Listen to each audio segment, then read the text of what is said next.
where it went up in worth like it's supposed to in capitalism. And that all pertains to the supply and demand chain. See, the only time your money is supposed to go worth less, to be worth less, okay, is if there is a disruption in the supply chain. Then temporarily, okay, you might say there's a drought in the land and, we can only supply this much, so it's a form of rationing kind of at that point where, we know it's a burden on the people that pay more for rice, whatever the case may be, wheat, whatever, corn, whatever it may be, okay?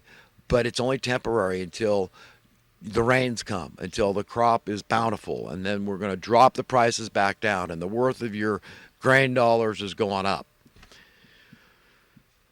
So I want people to understand that currency debasement is not a good thing, contrary to what you've been taught by the mainstream media, telling you it's the value of your house, okay? So we're in trouble. We're in a whole lot of trouble. And I was just listening to Max and Stacy on the Kaiser Report, the latest show that comes out. They put out a show Saturdays, Tuesdays, and Thursdays. As far as I know, that's it. And once in a while, they put out some other stuff where Max will be featured on some show talking as a guest. But, they point out this whole business, tearing down statues and cancel this, cancel that, and change history, and, we're just going to eradicate it and all this. All these talking to younger generations is that, hey, you know what? You want to do anything effective, you're going to have to get rid of the Federal Reserve. That's it, man. I mean, look, it's been over since 1963. Okay, all those people that were culpable, involved in that assassination, they're dead and gone for the most part. So their secret's never going to come to the light in history. As far as I know, nobody's even lived. I don't know, maybe there is. But they'd have to be pretty old because I was 5 years old in 1963.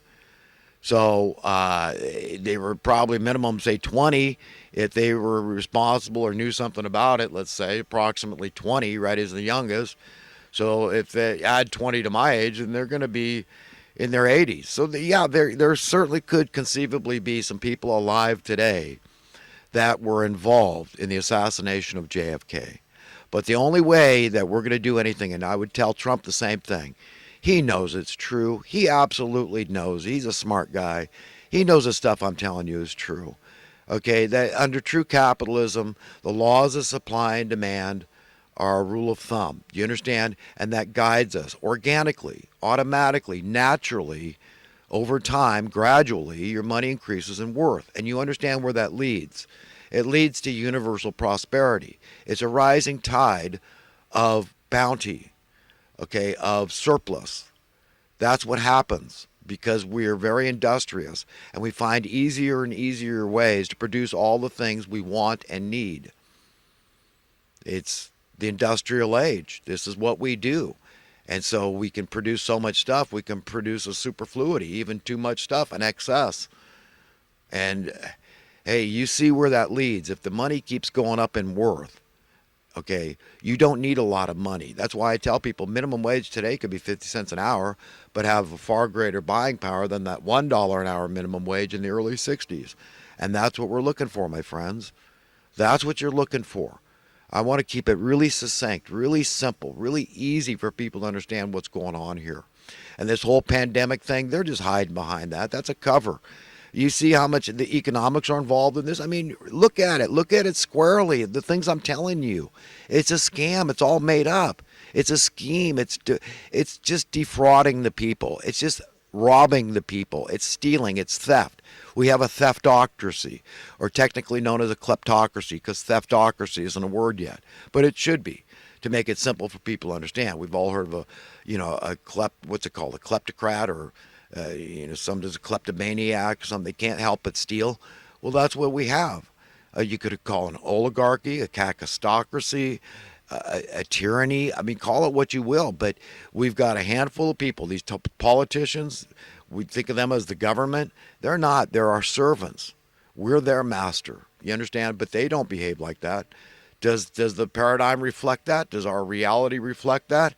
Are they doing what's in the best interest of American people in the Congress and the Senate and the executive branch? How long have they been utterly remiss to the point where we say, it's obviously it's not that they're stupid or incompetent. They're evil genius. They're deliberately remiss. This is how they steal. This is the whole motivation. This is the incentive. This is it. This is ancient slavery. It goes back to that. It's the same old thing. Feudalism, classism, oppression, repression, theft. That's all it is. That's all slavery was. It's stealing the productive class, it's stealing their labor. That's what they're doing here. It belongs to the working people. It belongs to everybody. Okay, as far as I'm concerned, hey, let's have a level playing field from birth. You're just handed your shares, your fair share in the planet. We'll have a level playing field. You understand that would be where the rubber met the road, from birth. But we're all trained to believe, hey, you could be free in any other way, but not financially. That's reserved for a few. Privilege, the perpetual aristocrat class, the money printers that have a perpetual patent on the money printing. That's for them, the people we don't ever hear about. You know, you'll hear about the multi-billionaires, but you never hear about those that are multi-gazillionaires. As much as they say they're worth. They could buy the Earth's resources many times over because they just print as much money as they want. You understand what they're doing here? It just takes a handful of really evil people. We know there's a lot of people involved. Yeah, in your local communities, all those little piss ants out there like Robert Kiyosaki, and they get vaunted. And they're so wonderful. They made billions of dollars buying low-hanging fruit and depriving that struggling young couple of getting their foot in the door on a middle-class life and the American dream of home ownership. Oh, they're great. They made millions and millions and billions and billions, and aren't they wonderful? And they're successful, and only losers would say anything derogatory about these wonderful people, these great taxpayers. Then you find out about all the loopholes, and you find out about the $50 billion a year we're spending, we the taxpayers, to supplement the housing costs. So we realize, hey, of poor people that can't afford their housing costs. And all that money's going to the pockets of fat cats, exacerbating the problem. And I'm outraged, and I want everybody else to be outraged and demand change. Say, no, we don't want this to go on forever. We have an obligation, a duty. Even if I can crack the ever harder nut, reach the ever higher bar, I've got to do it for future generations. I've got to do it for somebody because I've got a conscience. I'm compelled. I'm utterly compelled to speak out vociferously and have you understand there's no way we're taking this. I mean, we all have a fundamental, not only a right, but a duty to ask, whose planet is this anyhow? And this is where God comes into the equation. And this is why I tell you prayer is the only answer. What you do? Pray hard and tell other people to pray about this. Ask God, is this guy crazy or is he right? Do we really need to address this thing, confront it, and demand that we have change and our money goes up in worth from here on out and never to go down again? We're done getting stolen from. We're done getting ripped off. You've pushed too hard. Okay, we're done. It's over. Okay, take a hike, Mike. All right, we're done with you Federal Reservists. We're done with you corrupt politicians. You're our employees, all of you. It is our planet, and we have a right to share in it. You understand? If we're all born prosperous, money has no relevance at all. We don't need it. Everybody just says, screw you, I'm going home. You know, like Cartman on South Park.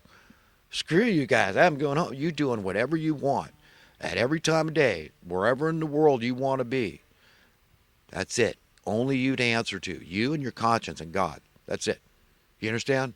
No big brother. If you need big brother, I feel sorry for you. You'll have to go to Hades where you'll find plenty of those types. But I'm trying to help save people. I'm talking salvation issues here. I'm a preacher. You see, and I'm compelled. It's not just because I'm a goody two-shoes. Okay, I'm going to stand before God and give account if I don't do something. And say, you had a chance to speak out. You had a chance to win souls. I mean, you read the book of Daniel, chapter 12, the last chapter. It's good reading. It's a very interesting book, short read. But, you have to do something. You want to be rewarded. You want to be found worthy and deserving of inheriting a better world. You better use this little window of opportunity to get on the same page with me, the Almighty Creator God, your owner, okay? And do what's right to me. Have same values, like-minded values, and that is each other, human beings. So I'm trying to save souls for that reason. And if I don't do it, you understand, I risk getting sent to Hades and somebody's blood being on my hands and head because I didn't speak out. I didn't warn them to have the fear of the Lord in their soul and say, hey, you know what? You didn't create yourself, so you don't own yourself. You will give account for your business practices. You will. And if you haven't been living by the golden rule, we have all these laws of man, but we can't follow it. Oh, that's religious. Well, what the hell are the laws of man? It's like a religion, but it's always in flux, right? Always changing. You never know what laws are going to be removed or added constantly, right? Got all these legislators. That's their job. These are religionists. These are like the priests. So you tell me, oh, that's fine to follow laws of man when they make absolutely no sense. They're completely arbitrary and capricious. But I'm supposed to follow them? And you talk about religion being pejorative? Yeah, that's pejorative. I'm sorry, my friends, but you know what? This entire system it's a beast. It's a beast. To this day, okay, this is what Jesus would tell you. Dark forces, satanic forces, the prince of darkness is still in control. So, you know what? What bugs me is I don't like being hated. I know I am, though. Just the same way Jesus was hated. For no reason, without a cause, unjustified entirely, but I'm hated by dark, evil forces that don't like being exposed. They're like the Wicked Witch of the West.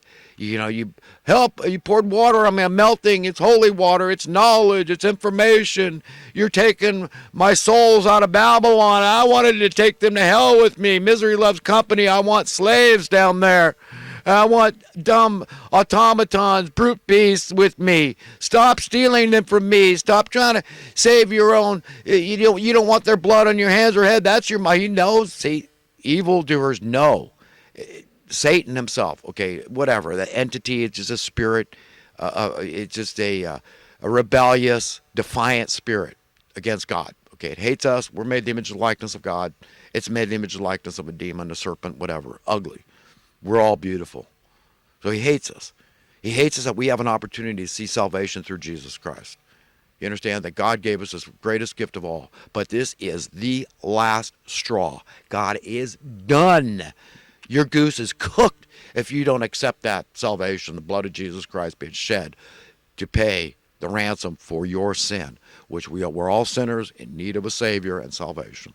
It's as simple as that. And Jesus Christ is that one that provides it. But you understand my motivation? Yeah, I'm making it clear, but I know I'm hated. I don't like it. You think I like it? I got that big nebulous blob of just hatred toward me. I mean, my life's already hard enough. Every time I look at the injustice around me and so many people being picked on, I hate it. I hate it. You see, the organic suffering is across the board. Okay, but this is very exclusive, it's very discriminating, okay? And I hate it because better men and women than me are suffering and dying sometimes unnecessarily out in the cold, not criminals. Jesus said, these are me.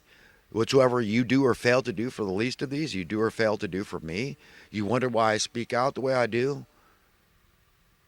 I can't sleep at night. I couldn't look myself in the mirror.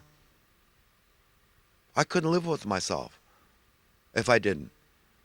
I mean, you understand how we're far gone, and we still bandy that we do census after census of the homeless, and the problem just gets worse. We pour $50 billion a year into this problem, and the problem just gets worse. Less and less affordable housing, more and more homelessness, desperate poverty. The wealth imbalance keeps growing, and we got to listen to people telling this is all a good thing. This is all, and blame coronavirus.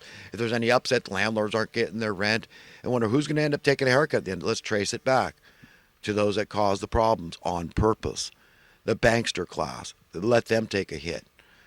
Let them renegotiate the mortgages that these landlords bought these homes with. Okay? That's what's got to happen. If landlords don't want to take a hit, and you're not going to be able to make your tenants kick them all out. Say, well, we don't care. We've been shipping in immigrants. We're going to keep on bringing in immigrants. You know, just the supply and demand thing. So we're going to have a healthy supply of young, strong immigrants. So we don't care. You're weak. You can't crack that nut anymore. You're out. You're out. You go suffer and die under the bridge. You understand? They literally, this is what I believe. I mean, it might sound uber cynical, but you know what? Okay, they would never be able to extract these exorbitant rents and mortgages that just keep growing, getting more and more exorbitant day by day. We all know, we've been watching this thing for a long time. That's what it's all about. It's theft. It's just stealing from you, okay, for their benefit. It's very selfish. It's very anti-golden rule, okay, and it's very evil. And they're going to wind up in Hades and say, well, but nobody warned me. Well, I did. I'm telling you, you better care about your business. God's watching. And if you're not treating others in your business practice the way you want to be treated, you know where you're headed. You know who's going to be your boss, the cruelest, the meanest, the Hitler-like people. The Jeffrey Dahmers down there giving you orders. Work harder, work faster. You know, they cut a finger off every day that you don't do what they tell you to do. See, these are the people that say, I'd rather rule in hell than serve in heaven. See, God's between a rock and a hard spot at this moment, but this is temporary. And he's going to draw a line in the sand. He's going to lose his cool. He's going to put his foot down. And at that time, there's no more time to choose which side you're on this thing. You're either on the side of humanity or you're on the side of the evildoers. These are the money masters of misery. They love money. Money is their god. Okay, money is the ambrosia of the evildoers. These satanic